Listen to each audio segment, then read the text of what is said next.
विपक्ष तो हमेशा से आरोप लगाता ही है कि सरकार उसके खिलाफ उठने वाली आवाजों को कुचलने की, दबाने की कोशिश करती है। सरकार को अपनी आलोचना करने वाले पसंद नहीं है। विपक्ष को ना संसद में बोलने दिया जाता है, ना ही सड़क पर। यही नहीं, जनता की आवाज पर भी सरकार कंट्रोल करती है। सोशल मीडिया पर सरकार कंट्रोल कर ही चुकी है। विरोध प्रदर्शनों को रोकने के लिए पुलिस का इस्तेमाल किया जाता है और अब खबर आ रही है कि सरकार उसके खिलाफ होने वाले आंदोलनों पर भी नियंत्रण करने की प्लानिंग पहले से ही कर रही है। तो आखिर क्या है सरकार का प्लान और क्यों अचानक से अमित शाह ने दिए जन आंदोलन पर स्टडी कर एसओपी बनाने के आदेश? क्यों डरी हुई है मोदी सरकार? तो सरकार के इस ताजा निर्देश के पीछे की वजह को समझने की कोशिश इस स्पेशल रिपोर्ट में करेंगे। नमस्कार, मैं हूं अंशिता। हाल के कुछ समय में देखा गया है कि भारत के पड़ोसी मुल्कों में जन आंदोलन हुए और धीरे धीरे उन आंदोलनों ने इतना बड़ा रूप ले लिया कि आखिरकार तख्ता पलट ही हो गया। तो क्या ये सब देखकर मोदी सरकार डर गई है? क्या सरकार को विपक्ष के दावे डरा रहे हैं, जिसमें कहा जा रहा है कि जो नेपाल में हुआ या दूसरे पड़ोसी मुल्कों में हुआ वो भारत में भी हो सकता है? और इसीलिए अमित शाह ने अचानक से पुलिस अनुसंधान एवं विकास ब्यूरो को आदेश दिया है। अब आगे बढ़ने से पहले यह जानना जरूरी है कि आखिर अमित शाह ने क्या आदेश दिया है जिसने चर्चा को गर्मा दिया और इसके पीछे सरकार की मंशा क्या है।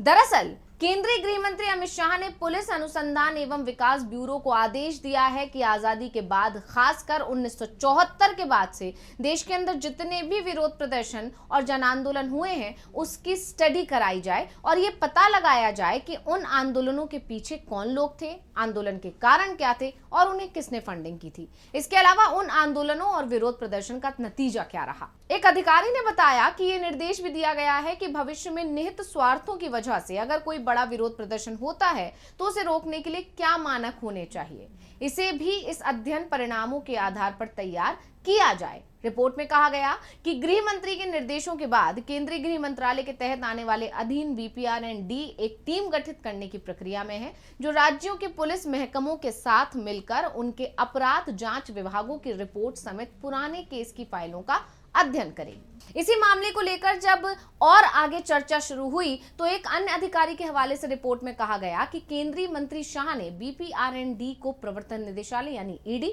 वित्तीय खुफिया इकाई, भारत और केंद्रीय प्रत्यक्ष कर बोर्ड जैसी वित्तीय जांच एजेंसियों को भी ऐसे आंदोलनों के वित्तीय पहलुओं की जांच के लिए शामिल करने को कहा है। इसके अलावा आतंकी फंडिंग नेटवर्क को ध्वस्त करने के लिए इन संस्थाओं को वित्तीय अनियमितताओं के विश्लेषण के माध्यम से अज्ञात आतंकी नेटवर्क, उनके संबंधों और इरादों की पहचान करने के लिए एक मानक संचालन प्रक्रिया विकसित करने को कहा गया है।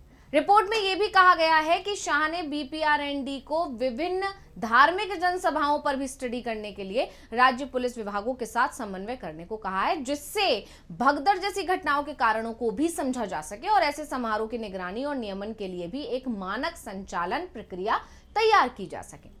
सूत्रों के हवाले से रिपोर्ट में कहा गया है कि शाह ने राष्ट्रीय जांच एजेंसी, सीमा सुरक्षा बल और नारकोटिक्स कंट्रोल ब्यूरो से पंजाब में खालिस्तानी उग्रवाद और सामान्य आपराधिक गतिविधियों से निपटने के लिए भी अलग अलग एसओपी तैयार करने को कहा है। अब जैसे ही ये सारी जानकारी सामने आई, मोदी सरकार सवालों में खड़ी हो गई कि आखिर सरकार ये सब करके करना क्या चाहती है, आखिर सरकार की इसके पीछे मंशा क्या है। तो कहा तो ये जा रहा है कि ऐसा करने के पीछे सरकार का मकसद भविष्य में होने वाले जन आंदोलनों को रोकने के लिए एक मानक संचालन प्रक्रिया यानी एसओपी तैयार करना है, लेकिन जानकारों का मानना है कि असल में सरकार डरी हुई है, इसलिए वो अपने खिलाफ उठने वाली आवाजों को बुलंद होने से पहले ही दबाना चाहती है। जिसकी वजह है पिछले कुछ समय में भारत के 3 पड़ोसी मुल्कों में, जिसमें से एक है श्रीलंका, बांग्लादेश और नेपाल में जैसा आंदोलन देखने को मिला, उससे मोदी सरकार के पसीने छूट गए हैं। मोदी सरकार को डर है कि कहीं इन देशों जैसा हाल भारत में ना हो जाए और इसकी संभावना भी बहुत ज्यादा है।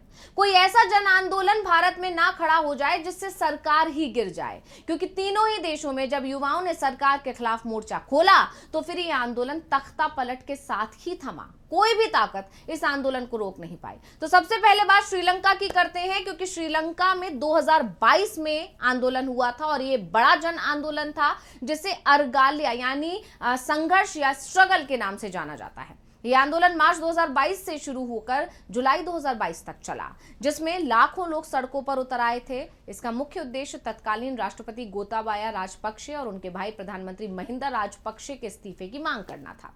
आखिरकार इस आंदोलन ने राजपक्षे परिवार की राजनीतिक सत्ता को उखाड़ फेंका। गोताबाया को देश छोड़कर भागना पड़ा और रणिल विक्रमसिंघे को राष्ट्रपति बनाया गया। ये आंदोलन श्रीलंका की स्वतंत्रता के बाद का सबसे बड़ा लोकतांत्रिक विद्रोह था, जो आर्थिक संकट, भ्रष्टाचार और राजनीतिक वंशवाद के खिलाफ था। आंदोलन के मुख्य कारणों की अगर बात की जाए तो दावा किया जाता है यह आंदोलन रातों रात नहीं हुआ था, बल्कि कई वर्षों से देश की खराब नीतियों, आर्थिक मिसमैनेजमेंट और राजपक्षे परिवार जो सत्ता पर बना हुआ था पिछले कई सालों से, उसकी वजह से जनता में असंतोष पनप रहा था। उनकी नीतियों से जनता नाराज थी और फिर आखिरकार युवा सड़क पर उतरे और सरकार चली गई। इसी तरह दूसरा आंदोलन हुआ 2024 में बांग्लादेश में। यह भी एक बड़ा क्षेत्र नेतृत्व वाला जन आंदोलन था, जिसे जुलाई क्रांति, मानसून क्रांति या जनरेशन जेड क्रांति के नाम से जाना जाता है। यह आंदोलन जून 2024 में शुरू हुआ और अगस्त 2024 तक चला, जिसमें लाखों छात्र, युवा, मजदूर और आम नागरिक सड़कों पर उतर आए थे। इसका शुरुआती उद्देश्य सरकारी नौकरियों में कोटा प्रणाली को सुधारना था, लेकिन ये जल्द ही तत्कालीन प्रधानमंत्री शेख हसीना और उनकी आवामी लीग सरकार के खिलाफ व्यापक विद्रोह में बदल गया।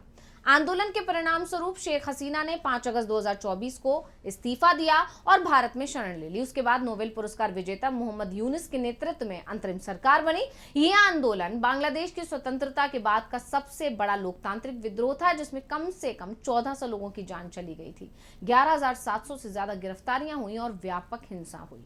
यह आंदोलन अचानक नहीं हुआ, बल्कि वर्षों के असंतोष, आर्थिक संकट, भ्रष्टाचार और राजनीतिक दमन का परिणाम माना गया था। छात्र संगठन स्टूडेंट्स अगेंस्ट डिस्क्रिमिनेशन ने इसे शुरू किया था। अब बात करते हैं नेपाल में हाल ही में हुए बड़े जन आंदोलन की। जी हां, जिसे जेन जेड प्रोटेस्ट के नाम से जाना जाता है। यह आंदोलन सितंबर 2025 की शुरुआत में हुआ और 9 से 10 सितंबर को चरम पर पहुंच गया, जिसमें लाखों युवा, छात्र और आम नागरिक सड़कों पर उतर आए। इसका प्रारंभिक ट्रिगर सरकार की तरफ से 26 सोशल मीडिया प्लेटफॉर्म्स, जिसमें से फेसबुक है, इंस्टाग्राम, व्हाट्सएप, यूट्यूब, इन पर प्रतिबंध लगाना था। लेकिन ये जल्दी ही भ्रष्टाचार, नेपोटिज्म यानी परिवारवाद, बेरोजगारी और आर्थिक असमानता के खिलाफ व्यापक विद्रोह में बदल गया।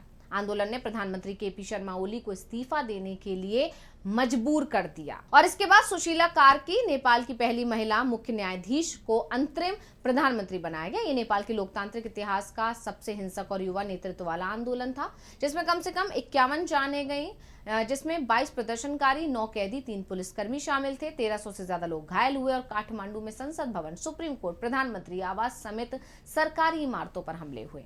आंदोलन ने डिस्कॉर्ड जैसे प्लेटफॉर्म्स का इस्तेमाल कर संगठित किया गया, लेकिन बाद में हिंसा ने इसे हाईजैक कर लिया। यह आंदोलन आर्थिक मंदी, राजनीतिक अस्थिरता और डिजिटल दमन का परिणाम था। जेन जेड 15 से 24 वर्ष के युवा ने सोशल मीडिया के जरिए इसे वायरल किया। अब यही हालात भारत में भी बनते हुए दिखाई दे रहे हैं, क्योंकि पिछले 11 साल से देश की सत्ता में मोदी सरकार है और उसके खिलाफ अब युवाओं का गुस्सा भी पनप रहा है। खासकर बीजेपी शासित जो राज्य हैं, वहां पर जिस तरह से युवाओं के प्रदर्शन देखने को मिले, चाहे वो यूपी हो, चाहे वो बिहार हो, इसके बाद ये माना जा रहा है बीजेपी सरकार के खिलाफ अब युवा का गुस्सा बढ़ रहा है और इसका असर आने वाले समय में देखा जा सकता है। और कई बार विपक्ष सरकार को आगाह भी कर चुका है। ऐसे में जब नेपाल में एक बार फिर इस तरह का आंदोलन हुआ तो विपक्ष ने अपनी बात दोहरा दी और कहा कि नेपाल में जो हुआ वो भारत में भी हो सकता है। अखिलेश यादव को सुनिए क्या कुछ कहा था उन्होंने।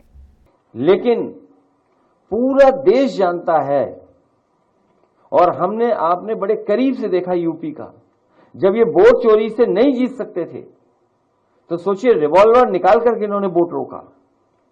अपने स्वजाति लोगों को पोस्ट कर करके उस समय जितने भी प्रिसाइडिंग ऑफिसर्स बने थे, जितने भी चुनाव से संबंधित अधिकारी पोस्ट हुए थे, क्या मुख्यमंत्री जी ने अपनी स्वजाति के नहीं पोस्ट किए थे? कुंदरकी का चुनाव हो, डीएम, एसपी, कमिश्नर को क्या निर्देश नहीं थे? सोचिए कोई पॉलिटिकल पार्टी, हम शिकायत करते रह गए।